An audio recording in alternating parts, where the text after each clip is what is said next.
Okay, episode 1 of build number 2. Before we jump into that, we've got some unfinished business left over from build number 1. I changed the saddle and the biscuit bridge, and you guys were like, hey, what gives? You didn't even play it after all that. How can we hear it? So here you go. Playing's coming right now.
Okay, you made it through the playing. I hope that quiets down some of the people that are yelling for me to play the thing. I mean, I'm not a great slide player, so, you know, we're still looking for somebody to play this thing, I think, and get some real footage of it. And I really do want feedback on it. It would be awesome if somebody who has other models of these could play it against those other models and just see where we're at. Am I way off the mark? I don't feel like I am. It's been a long time since I've owned a Resonator. It does all the Resonator things that a Resonator should do. I don't plan on dragging you guys through every last little detail like we did in the first series.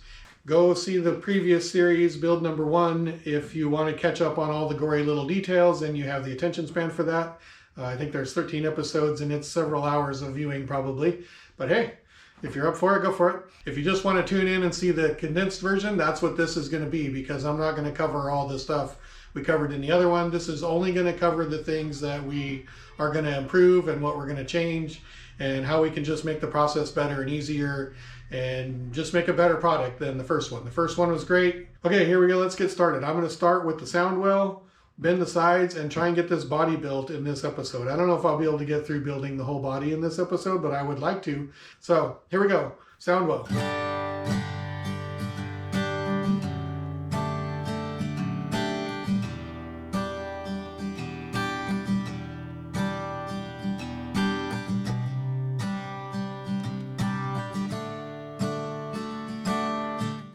Off camera, I had bent one of these metal strips around the 9.5 inch radius, which is what it ultimately needs to be.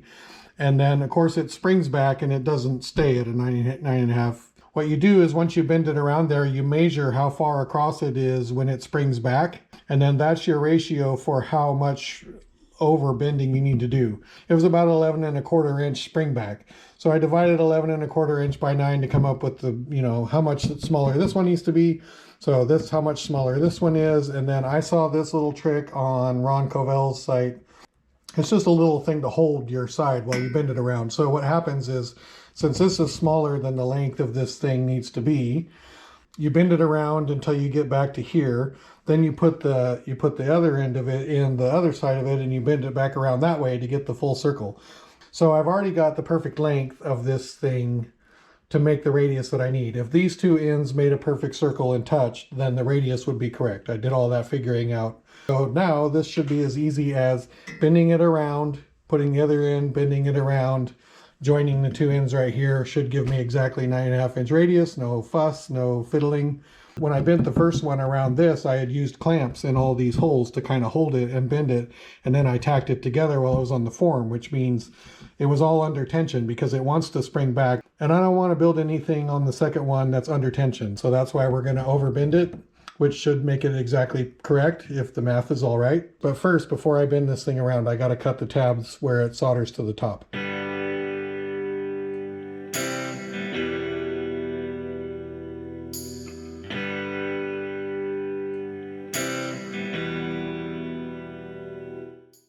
Okay, I use the metal shears, what are these, aviation scissors or something like that? Anyway, I think I like the cutoff wheel better because it makes me a bigger slot, although I do like that little angled slice in there. That's pretty cool. In my latest laser cut file, I put a soundwell strip that's just like this. It's got the laser cuts on this one side and it's the right thickness. Yeah, so I don't have to do this anymore. So number 3, no more of this cutting tabs. So just the other day I did send out my laser cut CAD file out to my sheet metal place, and I asked for a quote for brass, a quote for stainless, and another mild steel version. So I don't know if I'm going to get all 3 yet. I know for sure I want to get a brass one because I do want to make a brass one, and I definitely want to make a stainless steel one. In fact, this one right here may be the last of the mild steel versions. I haven't got the quote back yet, so I don't know what that's going to cost. I'm expecting the brass one to be fairly expensive, and probably the stainless too. Both of those are pretty pricey materials, so we'll see.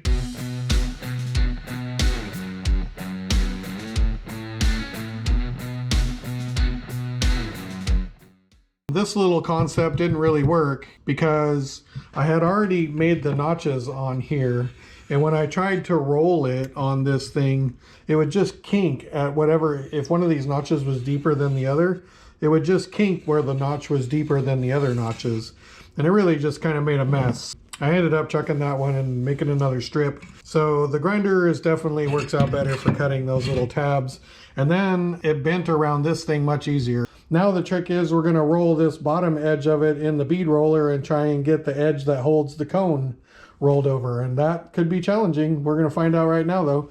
Okay, I've got this bead roller now set up so that this flange right here is 3/8 of an inch from this stop. The bottom one will stop the piece from riding farther in. The top one is where the edge is going to bend.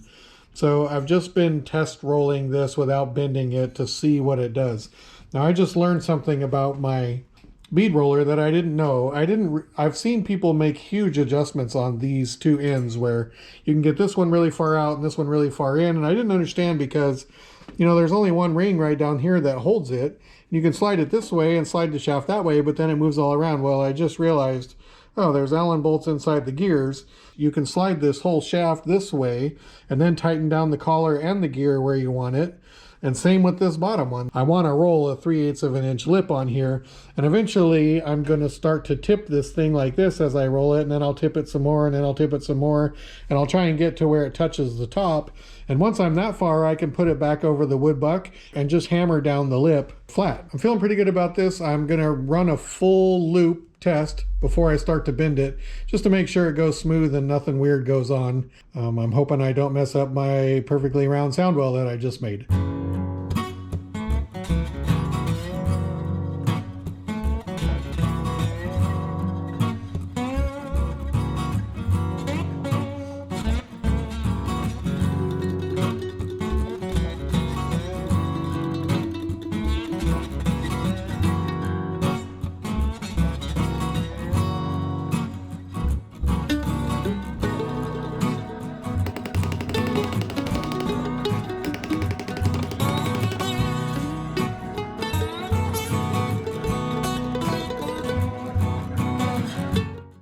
Okay, the goal this morning was to make a better sound well than the first one, and I've definitely done that.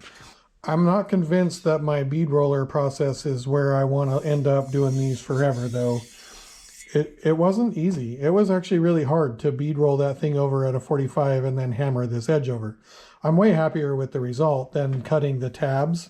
So this is for sure better. It's just a tough task. So there's probably a better way to do what I did here, and I just don't know what that is yet. It's a 1/4 inch shallower than the one on the first guitar.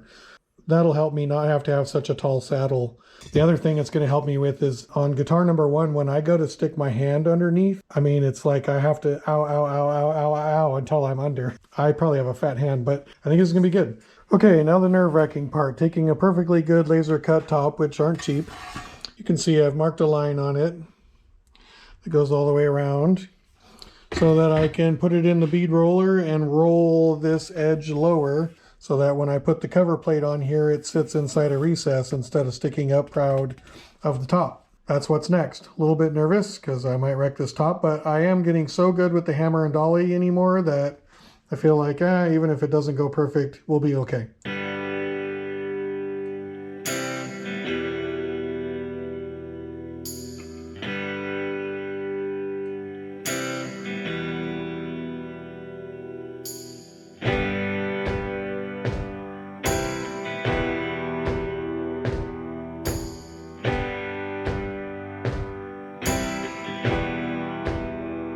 I mean, it'd be way cooler if you guys thought I was just amazing and this stuff was super hard, but I mean, for reals, that was really easy. You just gotta go slow and take your time and go around. I mean, what a great result. Wow, that was really easy. I mean, I'm really amazing that's super hard.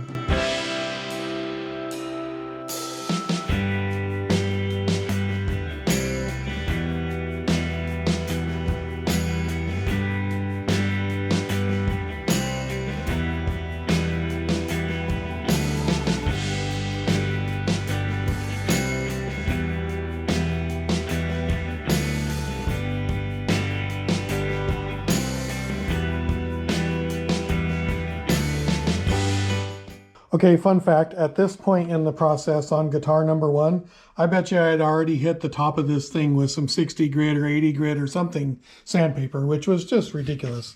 Tabs are all bent over, that's just really easy. I'm much more confident in my process and what I need to do to make this happen. So things are just going smoother and easier because I'm not totally overthinking it, and 2, I'm just sort of executing what I already know I want to do, which is kind of nice. There are still some things that I don't know how I want to do them yet, so the whole build isn't going to go like that. But so far, that top, I mean, I literally just did that bead roll thing and bent over the edges, and the top's ready to solder in less than a half an hour. I mean, I'm really amazing, and it's incredible how quickly I did that. But no, for reals, that's an easy process. Half an hour. Okay, what's next? Oh, I think we're going to bend some sides next.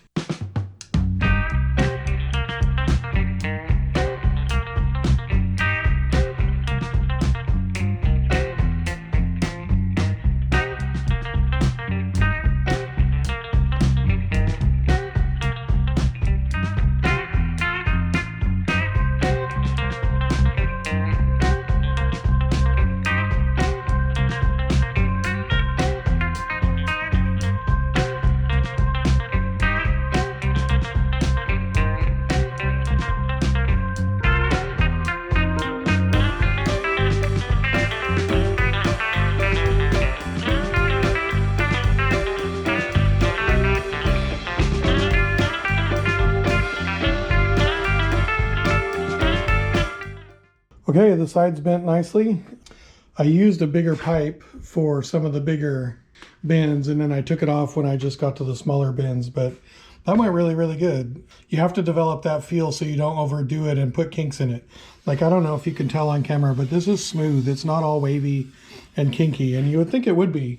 You just barely bend until it starts to give, and then you back off, and you don't want to overbend it and put a wave in it or a kink in it. So anyway, happy with the way the sides went. Okay, just as a update, getting to this point that you see here with the sound well built, the bead roll on the top, the tabs bent over, the sides bent, that was probably 4 hours, maybe 5 hours worth of work. Most of that time was the sound well. What you didn't see is this is my 3rd attempt at the sound well. That first one that I did where I used the aviation scissors to cut the tabs, that was a no-go. That one just had to get thrown away.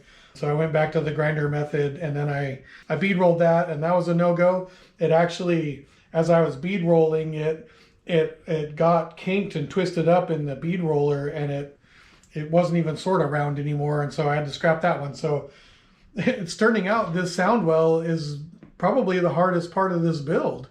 Yeah, it's pretty hard. So anyway, you're looking at 4 or 5 hours worth of work here because the sound well took up a bunch of time. Like, you could be ready to solder your whole body together in probably 6 hours if you really had your process dialed in. So I'm sort of trying to track that in my mind. How hard is this? What processes need to be improved? So far, everything's really good except my sound well process. That needs some improvement, and I don't know the answer to what that improvement is yet, but we'll work on it. Okay, it looks like I'm ready to bead roll this edge with the big giant 1-inch bead roller. I've got this offset marked all the way around there. These are really hard to mark this line because of the tabs. Like, you can't just run your thing all the way around it. It took forever to mark out that line. It'd be nice to make a template this size so I can just quickly draw that line around on there, be done, go to the bead roller and roll it around. So I decided that distance from the edge of this curve, the end edge of this curve, to the edge of the tabs, I decided was going to be 4 millimeters, so that's what I made it. And then overall from the edge of the tab to that line is 17 millimeters to the center of this. So the 4 millimeters plus this distance to the center is 17 millimeters is what I decided on. I don't know if that's any good or not. We're going to find out right now. What would be really cool is if you could bend the tabs over first and then bead roll it, because it's nice to work on this flat surface and clamp that old template to the top to keep everything stable while you bend over the sides. The problem is my die is not tall enough to clear these tabs when they're bent over. Now, luckily on the second set of laser cut stuff we do, these are half the depth. I figured out I don't need this much of a tab. So they're half the depth, and those will easily fit over this. So on number 3, I can easily bend over these tabs. It'll still roll through here, no problem. And then I can do that edge, which I think is going to be a better process.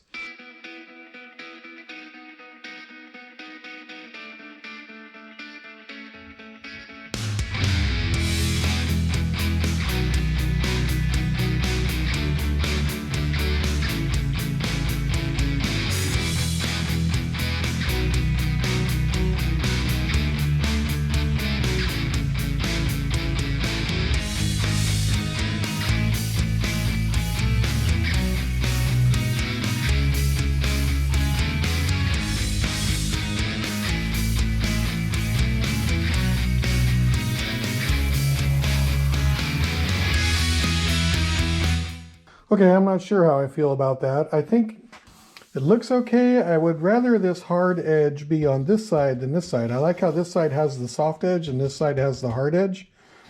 The reason the hard edge is on this side and the soft edge is on this side is because if you look at these wheels, this side is lower than this side. And I had the lower side, obviously, on the side where the tabs are, and I had the higher side on the inside of it.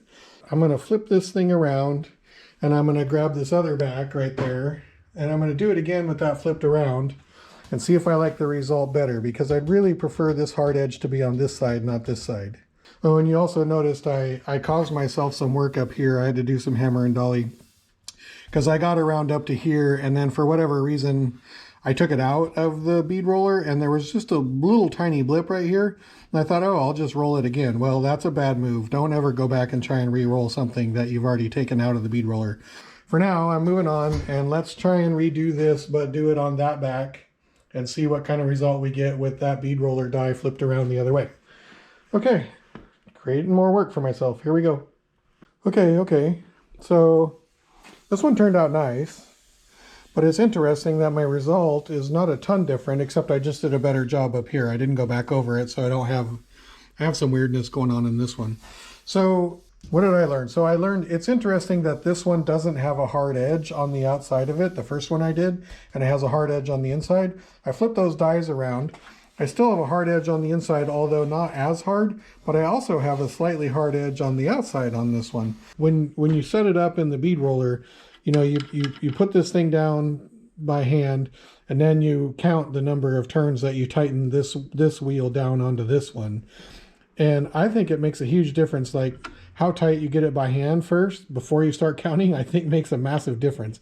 I don't know if this is exactly the result I was looking for, but I'm not unhappy with it.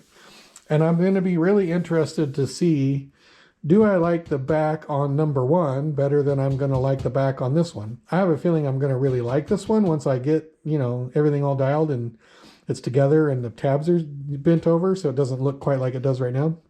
Probably going to look really cool. It just remains to be seen whether I'm happier with it than I am with the one that I did on number 1. And you guys tell me too what you think. I'm going to say I'm at the 8-hour mark and I'm ready to solder. And that 8-hour mark would probably only be 6 had I not had to struggle so hard through this sound well. I just need to learn something about how to make that sound well easier. This one's really good. It's just, it took me 3 tries. It's funny, the first guitar, it only took me 2 tries to get a sound well. The second guitar took me 3 tries, but it is better. Let's bend some tabs over on this and then we can solder this thing together. I'm doing the back first because I learned on the first one that you need to do the back first, because if it's not perfect and you got a little hammer dolly work, you need to get that done before the top goes on. What I did is, this thing's solid on here. I have underneath here you know, it's built up to the exact perfect height so that the sides sit flat on the surface and give me the right height all the way around that I want. Even though I'm going to use the acid core solder, I still went through and did muriatic acid on it. And look at that. That's way more powerful, way hotter. I'm pretty excited about that. I think that's going to work out really good. So, I think we're ready.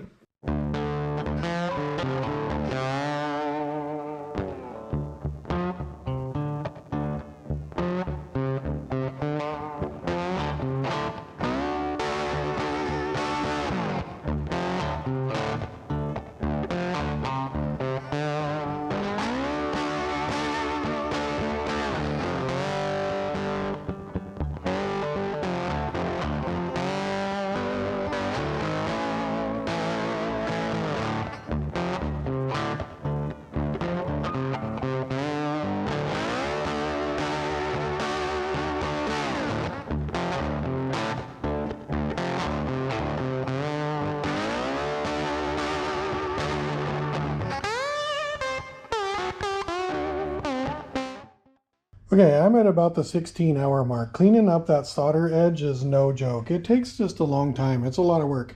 This torch setup, it's the hot ticket, like literally hot.